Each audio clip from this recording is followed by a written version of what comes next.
Hello bachcho, let's read the question first. When a person dies, muscles become rigid and fixed in position, a condition known as rigor.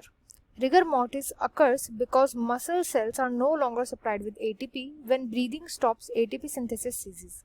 Calcium also flows freely into dying cells. The rigor eventually disappears because the biological molecules break down.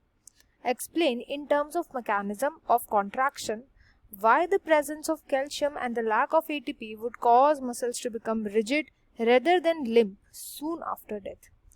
Question में बोला गया होता क्या कि जैसे किसी इंसान की डेथ हो जाती है तो उसकी डेथ होते ही बिल्कुल जो मसल्स होती है ना एकदम अकड़ जाती है, बट कुछ टाइम बाद जो मसल्स होती है वो वापस लिम्प पड़ जाती है, मतलब वो मूवेबल हो जाती है, हम इजीली उन मसल्स को मूव करते हैं. तो ऐसा क्या होता है कि डेथ के तुरंत बाद जो होती है मसल्स इतनी ज़्यादा स्टिफ हो जाती है कि हम उन्हें मूव नहीं कर पाते, whereas soon after death के कुछ टाइम बाद जो होती है जो मसल्स होती है वो लिम्प पड़ जाते हैं. इसका कॉज हमें बताना है, तो जो यहाँ पे की कॉन्सेप्ट यूज किया जाएगा वो होगा मसल के कॉन्ट्रैक्शन का. बहुत ही इजी एंड इम्पॉर्टेंट क्वेश्चन है ये.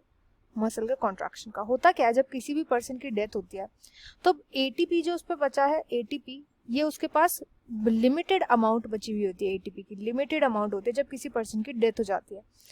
एंड अभी हमें क्वेश्चन में बताया गया कि कैल्शियम के आयंस जो होते हैं वो फ्रीली रिलीज कर देती है सेल्स, क्योंकि सेल्स डिस्ट्रॉय होना स्टार्ट हो जाती है. सेल्स के डिस्ट्रॉय होने की वजह से कैल्शियम के जो आयंस होते हैं वो रिलीज होने लग जाते हैं. अब ये कैल्शियम के आयंस का फंक्शन क्या होता है कि जो ट्रोपोमायोसिन प्रेजेंट होता है, ट्रोपोमायोसिन इसको रिमूव करता है ये कैल्शियम का आयन. वैसे अगर इसका क्या मसल में काम होता है तो ये ट्रोपोमायोसिन को रिमूव करता है. इसके रिमूव होते ही जो मायोसिन होता है वो अटैच कर जाता है, मायोसिन ये अटैच कर जाता है एक्टिन की फिलामेंट के साथ. अपना हेड जो है ये एक्टिन की फिलामेंट में डाल देता है. ये तो हो रहा है ड्यू टू कैल्शियम. अब जब ये स्लाइड इवेंट करते हैं, स्लाइड करते हैं एक दूसरे पे, तो उससे क्या होता है, कॉन्ट्रैक्शन होता है. स्लाइड होने से, स्लाइड की वजह से हो जाता है कॉन्ट्रैक्शन. कॉन्ट्रैक्शन. अब इस कॉन्ट्रैक्शन को वापस करके हमें क्या करना होता है, रिलैक्स मोड में लाना होता है मसल्स को. रिलैक्स मोड में लाने के लिए हमें एटीपी चाहिए होता है. एटीपी क्या करता है, एटीपी बाइंड करता है मायोसिन के साथ. मायोसिन से बाइंड करके रिलीज कराता है इसका हेड. इसका हेड रिलीज होते ही क्या हो जाती है, मसल्स रिलैक्स हो जाती है.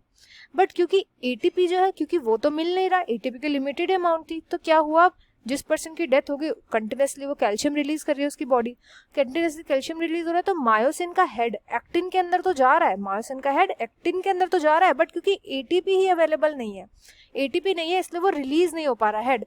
एंड इसलिए कुछ टाइम तक तो क्या हो जाती है, मसल्स जो होती है वो कॉन्ट्रैक्शन में ही रहती है, बिल्कुल स्टिफ रहती है muscles.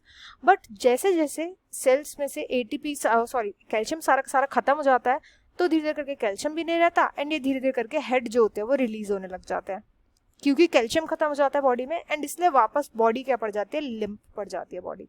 I hope you understood well. Best of luck and thank you.